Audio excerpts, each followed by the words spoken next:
welcome to Ladakh. You are concerned with oncology and then Ladakh में बहुत सारे ऐसे केसेस है कि कैंसर का बहुत इश्यूज है. आपको क्या लगता है sir, what can be the reason? कि ज़्यादा है इतना तो कह सकते हैं. कितना ज़्यादा है, because we do not have a formal study about that, but what we have our experience after coming for so many years, particularly food pipe cancer, gastric cancer, stomach cancer, gallbladder cancer, and then the rectal cancer. These are some of the cancers which are very, very common here.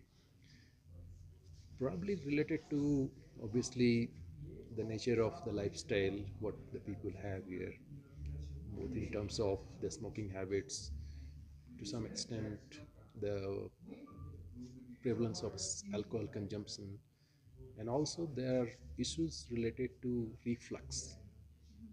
So a lot of people, they have this reflux esophagitis. You have the sour eruption in your mouth because your bile is coming back to your food pipe, and that is one of the reasons why the food pipe cancer is likely to be more, and that's what we are witnessing as well.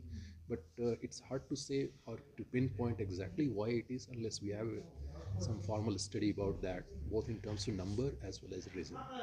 But overall incidence is definitely higher than what we can say for the national average.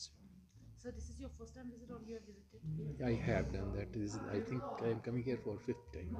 Okay. Yeah. So आपको क्या लगता है status Ladakh का, मतलब how लोग अगर ऐसे लद्दाख में ऐसे केसेस है कि cancer like at the end last stage पे Correct, correct, पहुंचते हैं. correct. तो इससे पहले हम किस तरह से अपने आप को अवॉइड कर सकते हैं या अपने आप को अलर्ट कर सकते हैं कि जब ऐसा कोई सिम्टम्स हो तो हमें डॉक्टर को दिखाना चाहिए करके. सबसे बड़ी बात है कि इट्स जो लोगों के बीच में अवेयरनेस है, जो उनके नॉलेज है about particularly awareness about cancer symptoms, and why something which can be a cancerous symptom, if you do not know about that, you will just keep treating like any other disease or something. And that goes not only part of the general public but also on the part of general physicians as well here, so that they have awareness about what are the early symptoms of the disease, and early investigation can be instituted.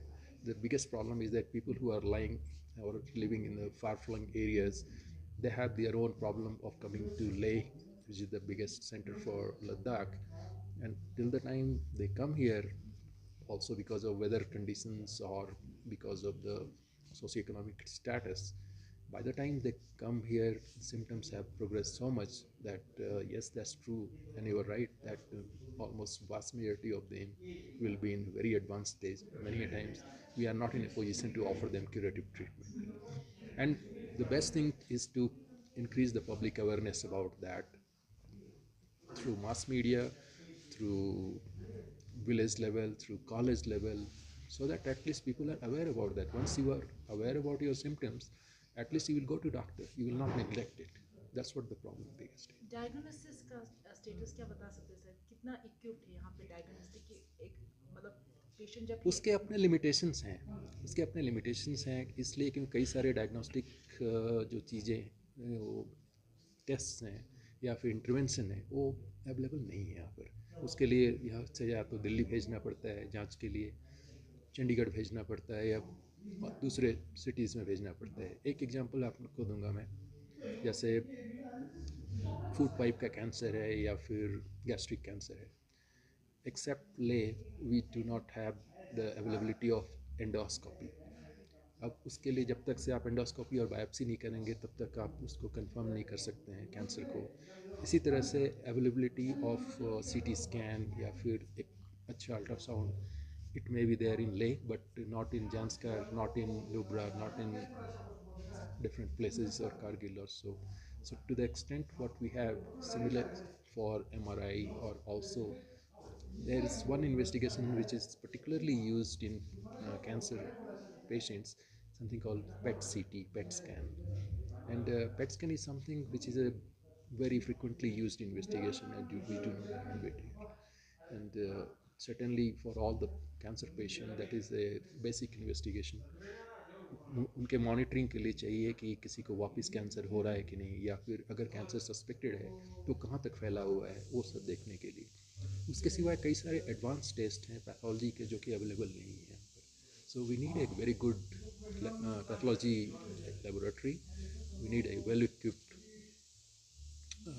biochemistry laboratory. But more important is that you may have laboratory, but you cannot run it unless you have equipped personnel.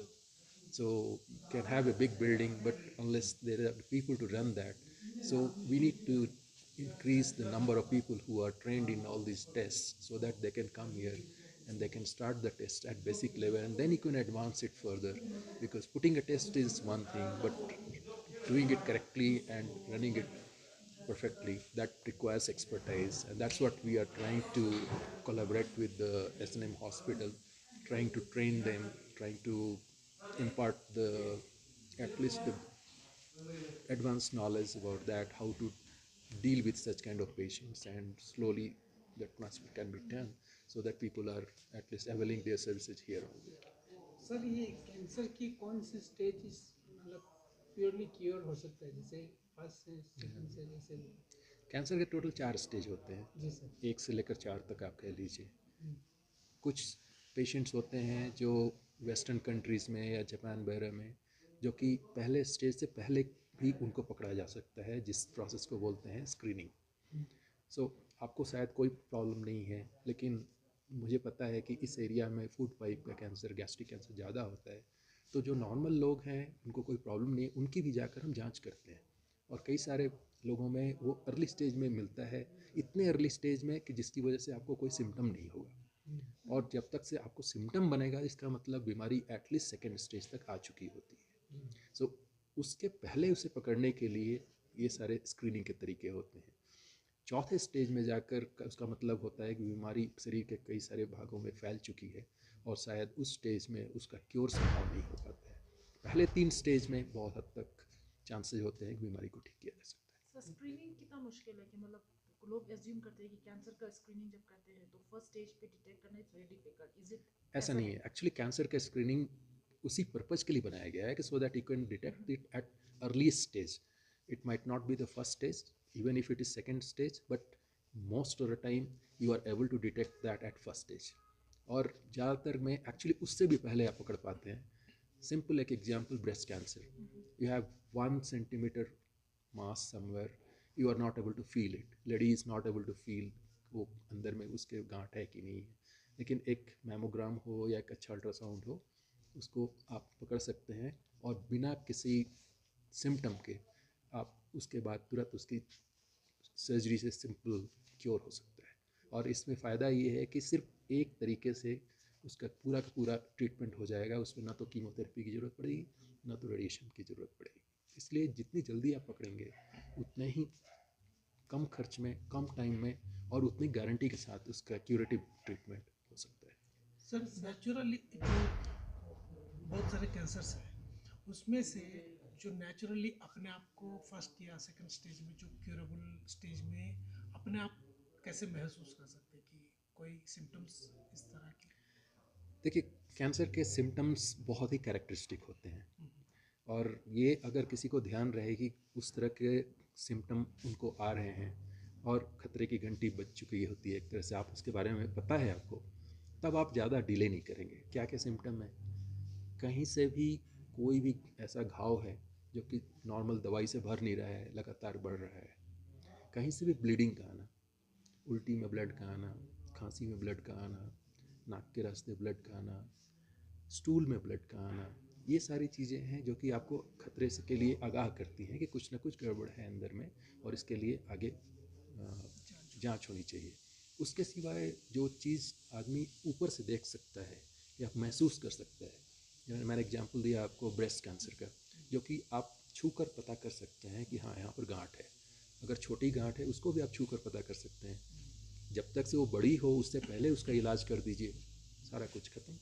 इसी तरह से मुंह का cancer है, जो कि कई सारे जो टोबैको या फिर जो यूज करते हैं, तंबाकू जो यूज करते हैं, उसके कई सारे अर्ली स्टेज होते हैं, इवन कैंसर बनने से पहले के स्टेज होते हैं। वो आप मुंह खोल कर आप सीधा देख सकते हैं कि कैंसर बन रहा है कि नहीं बन रहा है। महिलाओं में एक और है, जैसे सर्वाइकल कैंसर का है, उसके भी अपने तरीके हैं जो कि आप सिर्फ जांच करके, उसके लिए बहुत हाई फाई टेस्ट की ज़रूरत नहीं होती है और एक सामान्य ओपीडी बेसिस पर उसको जांच किया जा सकता है। एक सिंपल सा टेस्ट होता है जिसे पैप स्मीयर कहते हैं, आप एक सैंपल वहाँ से ले लीजिए और उसको आप कोई भी पैथोलॉजी लैब में उसको जांच करके बताया जा सकता है कि उस लेडी में कैंसर पनप रहा है कि नहीं हो रहा है। अगर वाकई ऐसा है तो सर्दिया कम से कम इतना ज़रूर होगा कि वो अर्ली स्टेज का ही होगा, जिसको कि बिना सिम्टम के आपने पकड़ा है, और उसके तुरंत बाद आप उसका इलाज करेंगे तो पूरी की पूरी बीमारी खत्म हो जाएगी। सर, लद्दाख से काफ़ी पेशेंट्स आपके पास आते हैं, कौन किस किस तरह के कैंसर के पेशेंट्स आपने हैंडल किए? ये जैसे मैंने बताया आपको कि जो इस एरिया में ज़्यादा कॉमन कैंसर हैं वो एक तो फूड पाइप का कैंसर, पेट का cancer, gastric cancer, rectal cancer और या गॉल ब्लैडर कैंसर, ये सब जो गैस्ट्रोइंटेस्टाइनल कैंसर जो हैं ये ज़्यादा यहाँ पर कॉमन है। ब्रेस्ट कैंसर भी काफ़ी है, लेकिन उसके मुकाबले अगर आप नेशनल एवरेज से देखेंगे तो ये 3-4 जो कैंसर हैं वो नेशनल एवरेज से कहीं काफ़ी ऊपर की तरफ है, और यही पेशेंट दिल्ली में भी आते हैं जो इलाज के लिए। सर, एक कैंसर पेशेंट के लिए साइकोलॉजी स्ट्रॉन्ग होना कितना ज़रूरी है कि क्योर आने में? देखिए, साइकोलॉजी का स्ट्रांग होना नहीं होना काफ़ी हद तक उसको आपको सही जानकारी के ऊपर भी निर्भर करता है। उसके बाद आपको जब तक सही नॉलेज नहीं मिलेगा तब तक आप अपना ओपिनियन या अपना मन नहीं बना पाएंगे कि मुझे करना क्या है और मुझे इस बीमारी से कैसे लड़ना है। साइकोलॉजी पॉजिटिव रखनी बहुत ज़रूरी होती है, लेकिन उसके लिए आपको नॉलेज भी होना चाहिए कि आपको अगर ये बता दिया जाए कि बीमारी चाहे पहले या दूसरे स्टेज की है कि अब इसका कुछ इलाज नहीं है, जो कि एक गलत जानकारी है, तो शायद आप पॉजिटिव साइकोलॉजी रखते हुए भी आप घर वापस चले जाएंगे कि मुझे फिर इलाज कराने की ज़रूरत नहीं है। तो पॉजिटिव साइकोलॉजी होनी बहुत ज़रूरी है, लेकिन एट द सेम टाइम सही नॉलेज का भी होना उतना ही ज़रूरी है। सर, बहुत सारे लोगों में ये एक टेंडेंसी रहा है कि जब तक एक बीमारी सीवियर केसेस तक ना हो तब तक डॉक्टर तक नहीं जाते। तो हाउ इम्पोर्टेंट कि अपना हेल्थ चेकअप हम रेगुलरली करें, ये कितना इम्पोर्टेंट है, क्योंकि जब हम बहुत बीमार हो जाते हैं तभी डॉक्टर के पास पहुंचते हैं। ये बात बिल्कुल सही है, और इसी वजह से इस एरिया में जितने कैंसर आते हैं उसमें जो एडवांस कैंसर जो होते हैं काफ़ी फास्ट मेजॉरिटी में होते हैं। लोग काफ़ी मतलब महीनों तक अपना सिम्टम या तो लेकर बैठे रहते हैं या फिर छोटी मोटी दवाइयाँ, या फिर उनका प्रॉपर जांच नहीं हो पाता है, उनका इलाज नहीं हो पाता है, और ये बहुत कॉमन है। पिछले साल हम लोग जांस्कर वैली में गए हुए थे और वहाँ भी यही कंडीशन है कि 4-4, 5-5, 6-6 महीने से प्रॉब्लम चले जा रही है, लेकिन वो सही जगह पर तक पहुँच नहीं पाए, या फिर उन्होंने उस हद तक कोशिश नहीं की उसके लिए। और इसका सिंपल कारण ये है कि लोगों के में अवेयरनेस की कमी। जिस चीज़ के बारे में आपको पता है कि अगर मुझे कहीं से खून आ रहा है या कहीं से कोई घाव लगातार बढ़ते जा रहा है तो हो सकता है वो कैंसर हो, तो शायद मैं 4 महीने 5 महीने के लिए वेट नहीं करूँगा, मैं तुरंत जाना चाहूँगा। लेकिन अगर मुझे उसके बारे में नॉलेज नहीं है तो मुझे लगेगा कि ये तो छोटी मोटी कोई बीमारी है, शायद अपने आप ठीक हो जाएगी, या मैं पास की दुकान से दवा लेके खा ले करूँगा, शायद डॉक्टर के पास भी नहीं जाऊँगा। और यही कारण है कि काफ़ी हद तक लोग सिम्टम्स को नेगलेक्ट करते रहते हैं। तो जब तक लोगों में सिम्टम के बारे में अवेयरनेस नहीं आएगी तब तक ये कंडीशन शायद चेंज नहीं होगा। ये बात तो सही है कि जितनी जानकारी और जितनी नॉलेज दोनों साइड से, जनरल पब्लिक में के लिए भी और यहाँ के फिजिशियन के लिए भी उतना ही इम्पॉर्टेंट है, ताकि वो किसी को दूसरे कुछ और समझ कर ट्रीट नहीं कर सकें जो कि वाकई एक्चुअली कैंसर का केस है।